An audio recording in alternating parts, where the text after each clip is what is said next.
Hello everyone, welcome back to your own channel. आज हम करने जा रहे हैं आपकी वर्कशीट नंबर मूल्यांकन कार्यपत्रक 2 विषय विज्ञान कक्षा 9, हमारी डेट 5 अगस्त के लिए। तो चलिए शुरू करते हैं। आज की इस वर्कशीट में आपको जो ये मूल्यांकन कार्यपत्रक है इसको 2 भागों में बांटा गया है, भाग ए और भाग बी।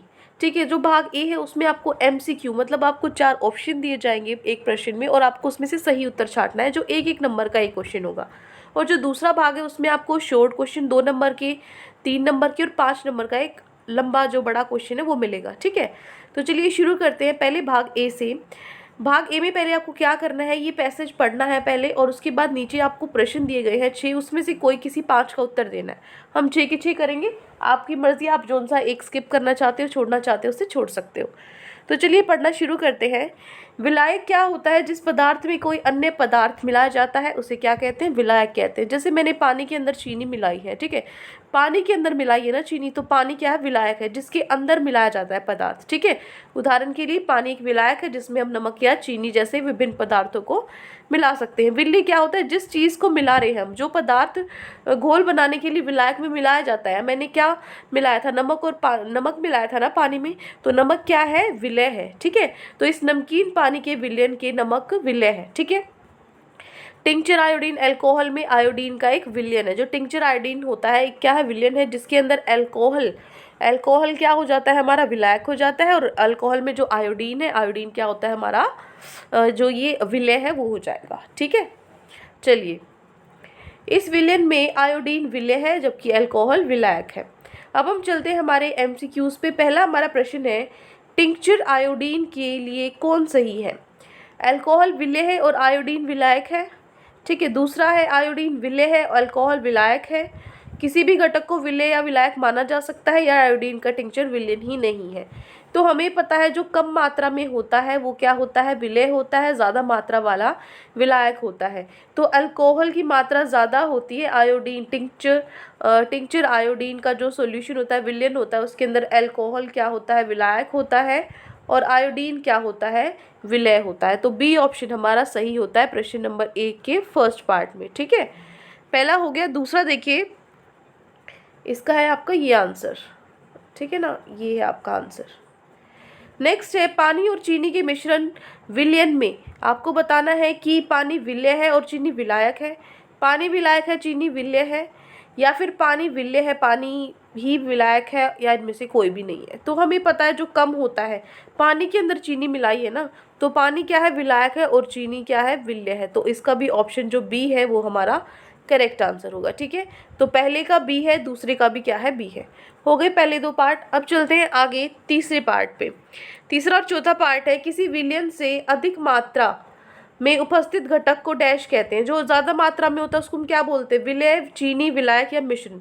जो ज़्यादा मात्रा में होता है उसको हम क्या बोलते हैं? विलायक बोलते हैं। जो ज़्यादा मात्रा में होता है उसको विलायक बोलते हैं। और जो कम मात्रा में उपस्थित होता है उस घटक को हम क्या बोलते हैं? विलय, चीनी, विलायक या मिश्रण। उस घटक को हम क्या बोलते हैं? विलय बोलते हैं। कम मात्रा वाला विलय होता है, ज़्यादा मात्रा वाला विलायक होता है। ठीक है, तो ये हो गया उत्तर तीसरे और चौथे पार्ट का। ठीक है, प्रश्न नंबर 1 के 4 पार्ट हो गए।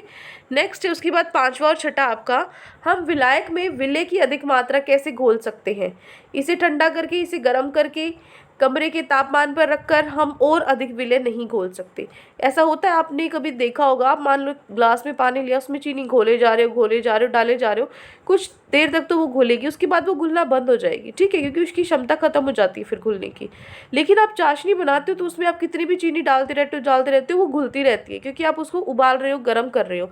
तो गर्म करने पे क्या होता है? अधिक मात्रा में आप विलय को घोल सकते हो। तो इस विलय के किस तरीके से घोल सकते हैं हम? इसे गर्म करके। तो जो बी ऑप्शन है वो हमारा सही है। ठीक है, नेक्स्ट है छठा आपका, चीनी की अधिक मात्रा डैश पानी में आसानी से घोली जा सकती है। चीनी की कैसी मात्रा? ठंडे पानी में घोली जा सकती है, गर्म, सामान्य, मीठे पानी में। अभी अभी मैंने बताया अगर आपको ज़्यादा चीनी घोलनी है तो गर्म में घुल सकती है। तो बी ऑप्शन जो है आपका वो बिल्कुल सही होगा। ठीक है, तो ये हो गया पांचवा और छठा पार्ट। तो ये जो 6 भाग हैं पहले प्रश्न के, 6 के 6 हमने कंप्लीट कर लिए हैं।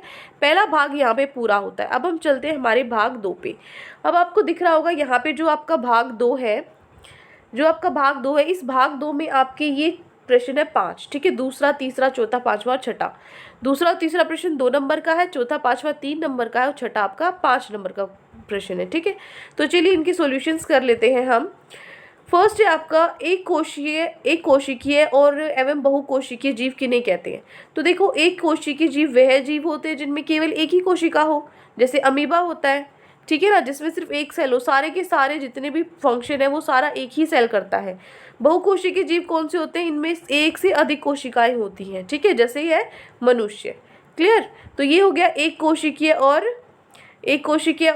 बहुकोशिकीय जीव, ठीक है। प्रश्न नंबर 2 हो गया। अब हम चलते हैं हमारे प्रश्न नंबर 3 पे। प्रश्न 3 है, एक पादप के विभिन्न अंगों के नाम लिखिए। जो पौधा होता है उसके अलग अलग अंग, पार्ट्स लिखने हैं उसके। तो पादप के विभिन्न अंग कौन से होते हैं, जड़ होती हैं, तना होता है, पत्तियां होती हैं, फूल होते हैं, फल होते हैं, बीज होते हैं, ये सारे क्या होते हैं, अंग होते हैं एक पौधे के, ठीक है। हो गया प्रश्न नंबर 3। नेक्स्ट है प्रश्न नंबर 4, धातुओं के भौतिक गुण बताइए। भौतिक गुण बताने हैं आपको। तो देखो, मैंने यहाँ पे 5 बताए, 3 नंबर का क्वेश्चन है, तो आप इसमें से कोई भी 3 जो आपको सही लिखते हैं वो आप लिख सकते हो, ठीक है।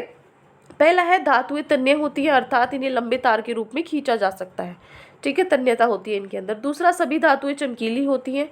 तीसरा, धातुओं में उच्च घनत्व होता है। चौथा, धातुएं ऊष्मा और विद्युत की चालक होती हैं। पांचवा, धातुएं आघातवर्धीय होती है, अर्थात इन्हें हथौड़े से पीट कर चादर के रूप में भी परिवर्तित किया जा सकता है, ठीक है। तो ये है इसके भौतिक गुण।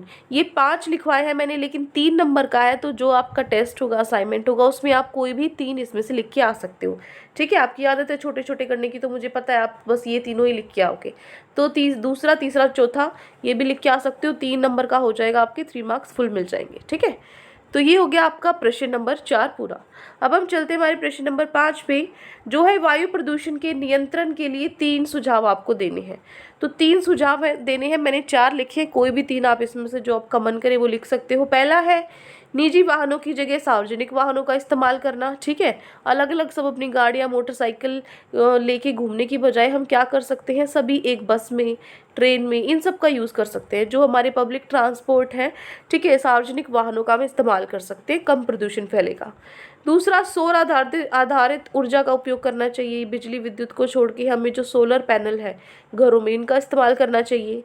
तीसरा, पेड़ लगाने चाहिए, ठीक है, पेड़ों से ऑक्सीजन लेवल हमारा ज़्यादा अच्छा होगा, ठीक है, वायु प्रदूषण में कमी आएगी। सूखी पत्तियां एवं कचरे आदि को जलाना नहीं चाहिए। हम क्या करते हैं, इतना ज़्यादा पोल्यूशन जलाकर ही जो कचरा है उनको जला देते हैं, तो ये सब नहीं करना चाहिए। तो ये 4 सुझाव हमने दिए हैं वायु प्रदूषण को नियंत्रण करने के लिए। 3 मार्क्स का क्वेश्चन है, कोई भी 3 आप इसमें से लिख सकते हो, चारों भी लिख सकते हो, कोई दिक्कत नहीं है, ठीक है। ये हो गया प्रश्न नंबर 5। अब चलते हैं आखिरी प्रश्न पे, हमारी वर्कशीट के प्रश्न नंबर 6। इसने बोला है, आप ORS विलयन किस प्रकार बनाएंगे। 5 नंबर का क्वेश्चन है, लेकिन बहुत छोटा ही है, आप इसको और बढ़ाकर लिख सकते हो, तो वो भी लिख सकते हो, कोई दिक्कत नहीं है यहाँ पे। कैसे बनाओगे ORS विलयन, देखो, 1 लीटर पानी उबालकर उसे आधे घंटे तक ठंडा कर ले, ठीक है। पहले उसको उबालो, फिर उसको ठंडा होने दो। इसके बाद एक छोटे गिलास में एक छोटा चम्मच सादा नमक लेना है आपको। नमक ले लिया, 1 चम्मच सोडा ले लिया आपने, ठीक है, आधा नींबू का रस ले लिया और 1/4 चम्मच शुगर डालकर अच्छी तरह से मिलाना है उसको, ठीक है। आपका जो ORS घोल है वो बनकर तैयार हो जाएगा, ठीक है। ये ORS मैंने हिंदी में लिखा हुआ, आप इसको इंग्लिश में भी लिख सकते हो, कोई दिक्कत नहीं है, ठीक है। तो ये हो गया आपका प्रश्न नंबर 6।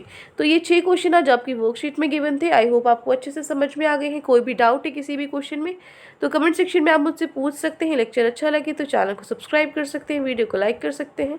आज के लिए इतना ही, मिलते हैं नेक्स्ट वीडियो में। Till then take care, bye bye.